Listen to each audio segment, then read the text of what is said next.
Hi everyone, my name is Rob, we are DURC and welcome to the first episode of What's on the Bench, where funnily enough we look at what's on the bench, or in my case, the table. Okay, so the first thing we have on the bench table today is the wall rig. Okay, so this thing is a beast. You can tell how big it is just by how big it is compared to the size of my head. That's massive. So I love this rig. It's awesome. I didn't build it, so I can't claim that. Okay, I bought it as it is. I've got a massive trailer in for it as well. Well, two trailers it comes with, but this is the actual war rig itself. Okay, the 6x6. It's awesome, but it doesn't do a lot. It's a bit more of a shelf queen, really. So basically I want to make some changes to it so we can actually use it, and I'd like to use it for some trailing. Now obviously things like the front bumper, it's massive and it gets in the way. So I have already started making some changes to it. So first things is to actually get the chassis off to get to the drivetrain and the ESC and the motor was like ridiculous. You had to take all these pieces off the sides and everything, and it was annoying. So I've redesigned that, re-drilled some holes and stuff like that, so that now you can just remove the actual chassis, because it's basically just a piece of wood. So now you can remove the chassis to actually get to the components of how it runs. So that's one thing I've done already. I have as well started playing with the servo that controls this arm. So previously it was much lower, but what I've done is I've adjusted the arm so that effectively, it's a bit shorter so that it can pull the front bumper up a bit higher, the actual plough, the cow catcher as we should call it. But obviously for crawling, which is what I kind of like to do with it, this is going to get in the way. So either I need to find a way that this can flip up, or whether I possibly remove it. I don't really want to remove it because I just think it adds to the whole, the rig itself. It's the war rig. I would like to make it a proper cow catcher, because really at the moment it's just the blades. I want the actual piece, the actual plate like a plough. So that's something I want to do. Changes that I'd like to make to it to actually get it crawling. At the moment, it's got a brushless ESC and motor in it, but I think it's something like a 4300 kV or something stupid. So it's like well over geared. So it just cogs for Britain. So when you do try to crawl, it just gets stuck on everything. So I'm thinking about removing that and either go for a decent brushless set, like a Fusion Pro or something like that, or whether for now just stick a simple brushed setup in it. Okay. Especially while it's not pulling the trailers, just a simple brushed setup, just so it can crawl at some decent speeds. Okay, so that's number one on the list.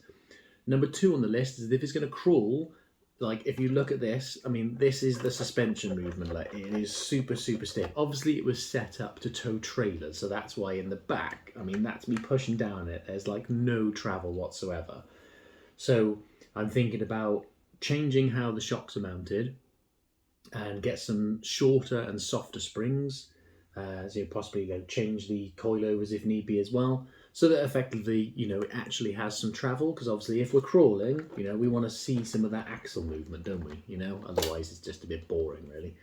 But yeah, so change the suspension so we can actually get some travel, change the motor and ESC. I want to get a driver in there because I think that would be really nice. Maybe even see if we can get some passengers in there as well, but at least to start with, get a driver in there.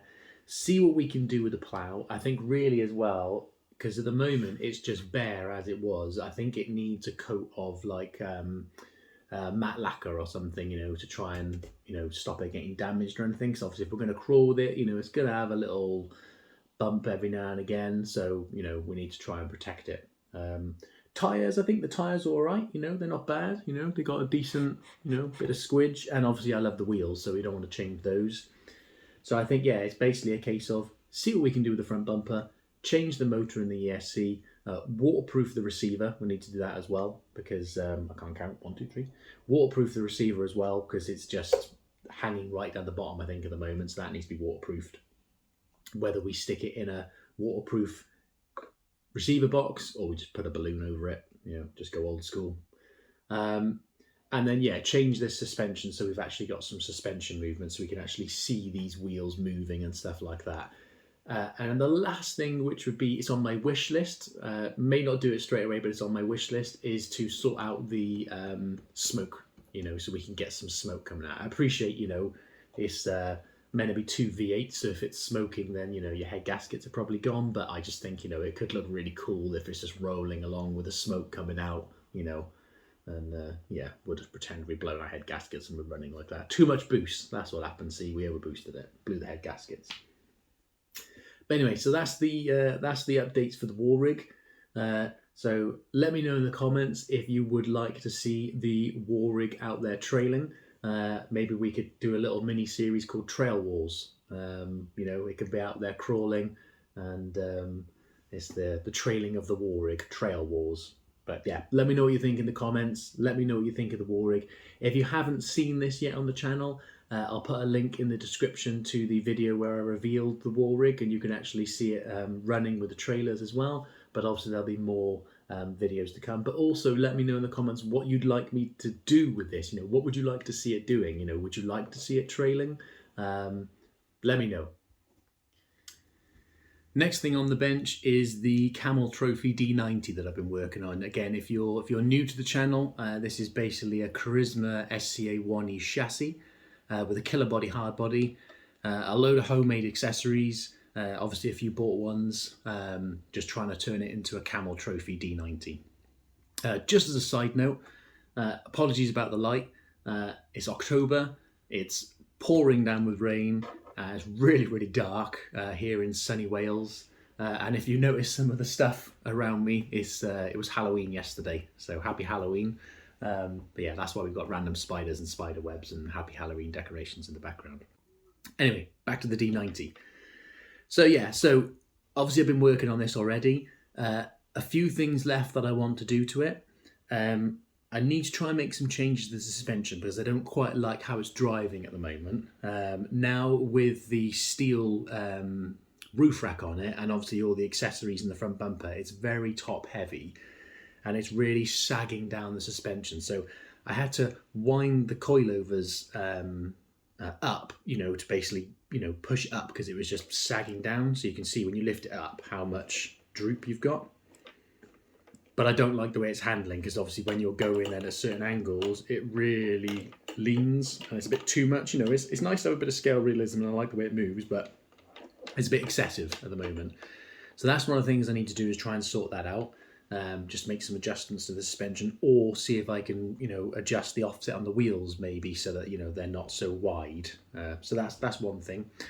The other thing I need to do is I have already bought, but I want to get some spotlights on here and possibly 2 spotlights hanging down on the front bumper as well. Okay. I'm also going to get a real winch, I think, because I put this on here, this fake winch, just because I had it laying around and I wanted something on the front bumper, but I don't like it. So I'm going to take that off. I'm going to get a real winch, just a cheaper one. Not really going to use it because the problem is the whole front bumper design isn't strong enough. It's attached to the body, not to the chassis, because I had to chop the front bumper mounts off to get the body on. So a real winch, it'll just rip itself apart. So it'll sit on there, but we won't really use it. So that'll just be for obviously a bit of scale looks. Get some spotlights on the front there. Get our row of spotlights on the front here.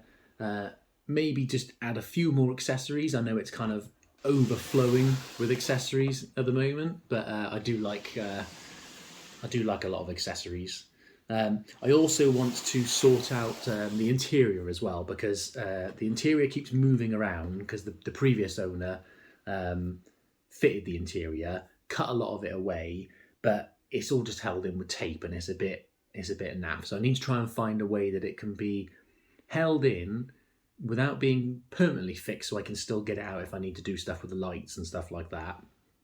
But so it actually holds it in place a bit better because at the moment it just moves around and then you end up seeing it kind of pop out and I just don't like the way it looks. Also, where a lot of the interior was chopped away, which if I just pop the shell off, you'll be able to see on the inside, you can see all that's been cut away, but which needs to be done to clear the gearbox and everything. But it means you can see the wires and stuff sometimes. So I need to make almost like a transmission tunnel for the inside so that you don't see all the wires. So when it's running around, you know, on the videos, you know, you don't really see it. But so yeah, so that's the updates for the D90. So hopefully, you know, a few more things, and then I think I'll be happy with that. The other thing I really, really, really want to do with this, which I've never done before, is I would like to try my hand at some weathering, just to make it not look so clean and shiny. You know, I'd like it to be weathered. Obviously, when I've been out, it's got a bit of mud in it, but you know, go in a stream and that washes it off, doesn't it? So I'd like to try some weathering on it. I've never done it before, so my first job may not look the best. So, but yeah, so we'll give that a go. So that's the updates for the D90. So hopefully more of that coming soon on the channel. Okay, and the last thing for this episode is the TRX6. So I picked up a GRC full interior for the TRX6. So you've got all of your seats. I went for the red leather. Always been a big fan of red leather. So I went for the red leather seats. So you've got front and rear seats, and then you've got all, like, you know, your dashboard pieces and all that kind of good stuff. So I'll be doing hopefully a video on that on the channel, fitting the interior so you can see what it's like. I'm really excited to get the interior in, and I've got a figure ready to go in here as well, which I'm looking forward to. So we'll have a driver. I'll tidy up the wiring so you can't see any of the light wires on the inside as well. So hopefully that'll make it look a bit more scale. So yeah, that's going to be another update coming on the channel soon for the TRX6. That's it for today's episode. Don't forget to subscribe, hit that like button, drop me a comment if you've got any questions. Thank you for watching, and we'll see you on the next one.